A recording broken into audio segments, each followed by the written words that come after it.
Good morning po sa ating lahat. Ngayon naman pong umagang ito ay araw na araw ay tayo po ay magluluto ng ginataang alimango. Ito po yung ating ginataang alimango. Ayan po. Ayan po. Ginataang alimango. Po ay bali 2 kilo. Ayan po. Hindi po siya masyadong malalaki. Wala po tayong nakitang malalaki kaya ganyan na lang. Ito na po yung ating pinaggataan na niyog. Yan po. Hindi na lang po natin na i-video kung paano natin kinudkod ang niyog. Then diretso po dyan. Alhakan po natin siya ng kalabasa and sitaw, and ito yung unang gata, ito yung pangalawa. Ayan, sibuyas, bawang. So yan lang po ang ating lulutuin ngayong araw na ito. Silipin po natin yung kahoy na pinasibak dito sa bahay. Ayan po. Ayan. Ayan pa po. Ang daya po ng mga naka-BI na panggatong.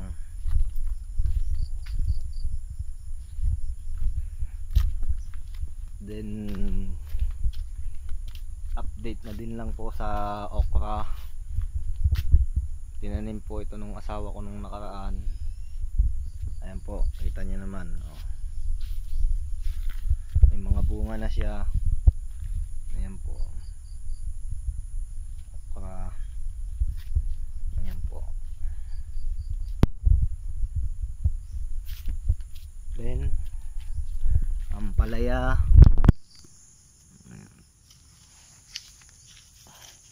Ito lang po ito sa likod ng aming bahay.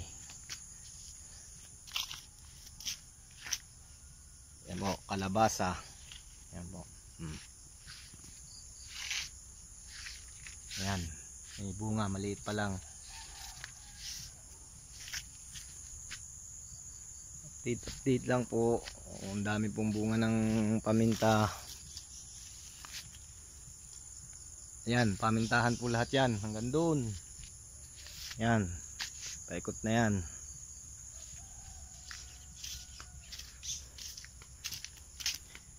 Hindi pa po ako nakakapag-ikot at kadadating ko lang galing sa trabaho.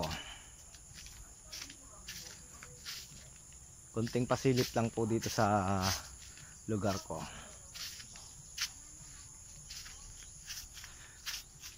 At ngayon naman po ay uumpisahan ko na po ang pagluluto ng alimango. Ito po, ayan po. Lagay na po natin ito.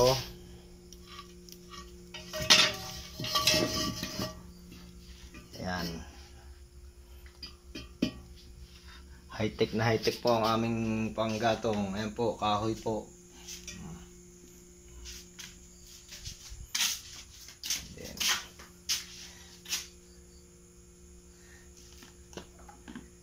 gigisa lang ng konting.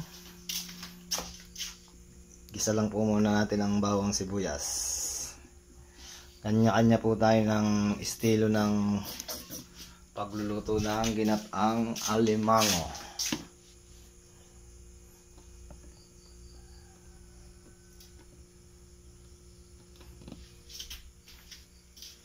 Ayan. Asa na ang ating mahiwagang sandok. Ayun.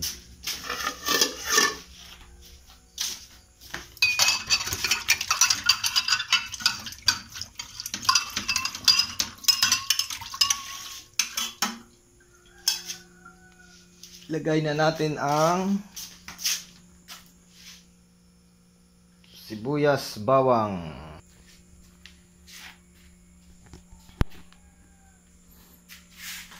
Ito na ang sibuyas, bawang. Pagsabayin na natin at pagkahaluin ko na yan. Ayan na siya. Then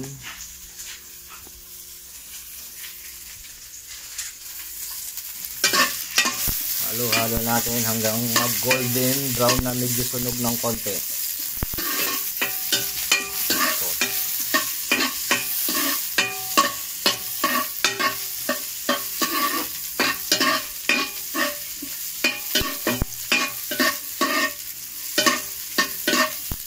Yan na po siya.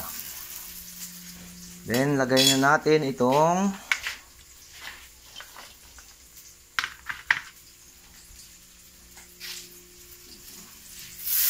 sitaw.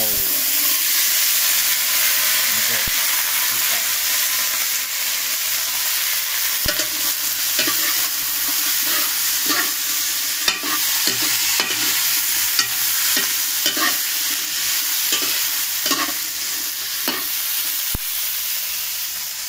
At ilagay na natin ang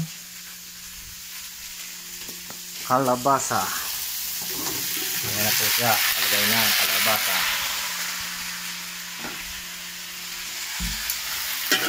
Halo-halo lang ng konti.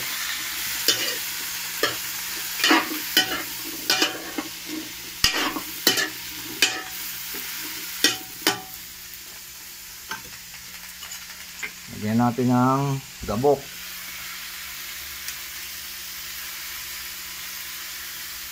Paminta. Uy.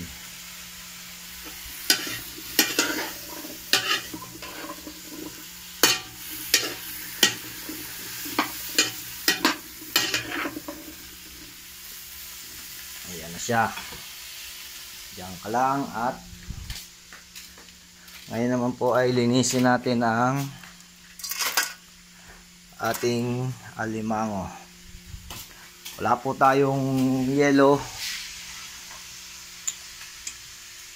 Ito po yung mga buhay na buhay pa. Ay wala tayong yelong gagamitin para sila makatulog. Kaya lagyan na natin ng yan. Gumagalawa po lahat yan. Yan po. Buhay na buhay po yan.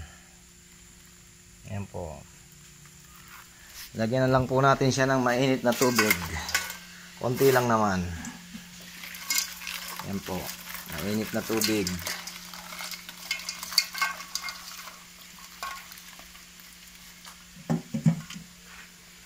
Para malinisan po natin siya at hindi po natin yan mahahawakan at nangangagat. Ayan na po siya. Ilalagay ko na din po ang gata. Ito po yung unang gata. Ayan po. Ilalagay na natin. Madali lang naman po kasing maluto yan. Yan. Then lilinisin po natin itong ating alimango. Ayan po siya. Ayan.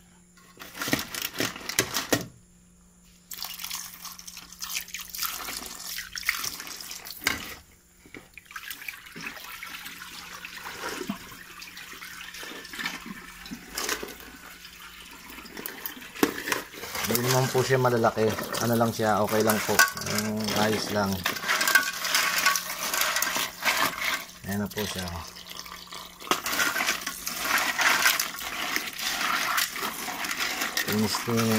Linisin lang po natin. Then linis na.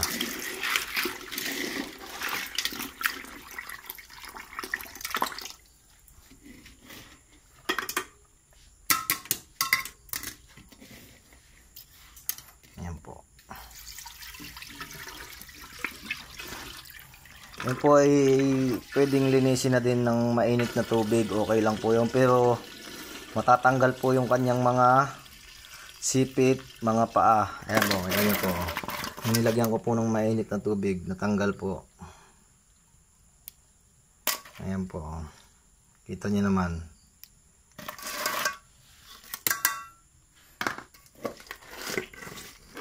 Kaya mas maganda po sana ay ibabad natin sa yelo para siya ay makatulog, para malinis ng buhay. Ayan po. Okay na po yan. Malinis na po yan.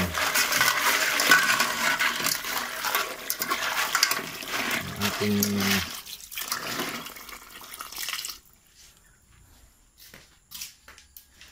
balik naman po tayo dito sa sitaw at kalabasa. Ayan na po. Latungan po natin.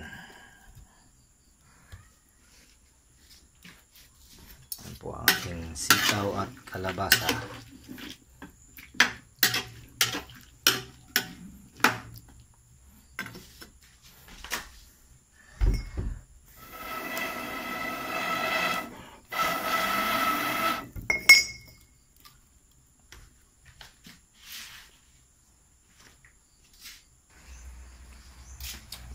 Okay. Ngayon po ay ilalahok na natin ang ating alimango. Ayan na po siya. Lagay na po natin. Ayan.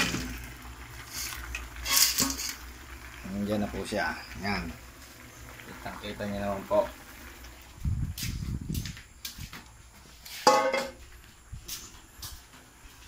Then haluin natin. Okay na po yan. Sama na po yan sa pagluluto.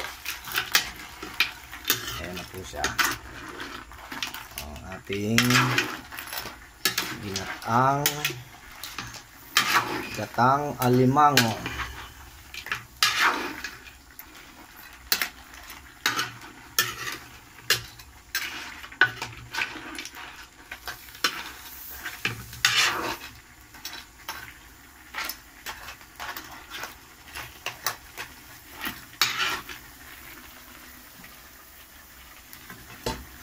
Takloban po natin.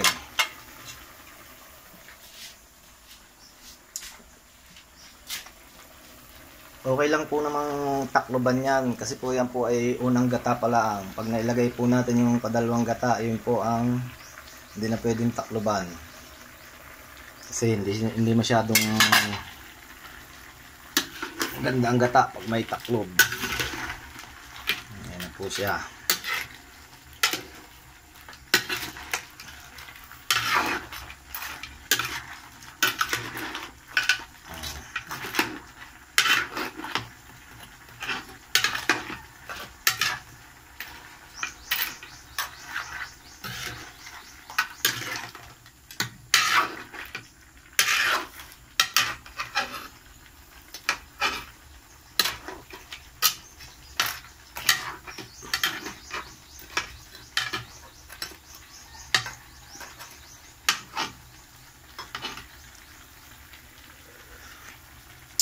Yun po, swabe na ang lasa. Takloban ko po ulit natin para maluto yung alimango. So, ilalagay na po natin itong unang gata. Yan po, ilalagay na po natin. Malapot po siya.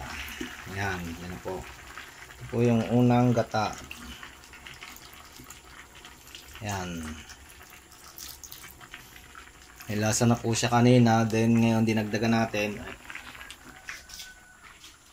Lalagyan na lang po ulit natin ng kaunting pampalasa.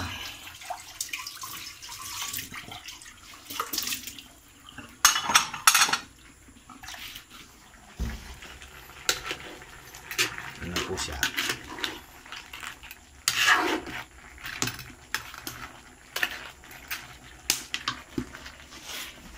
Yan na po.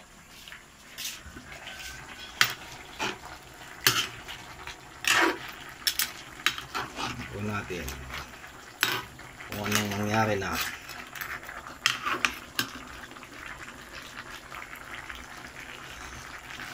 Okay na po yan. Hanggang dito na lang po at maraming salamat po. Kain po tayo. Mabuhay po tayong lahat.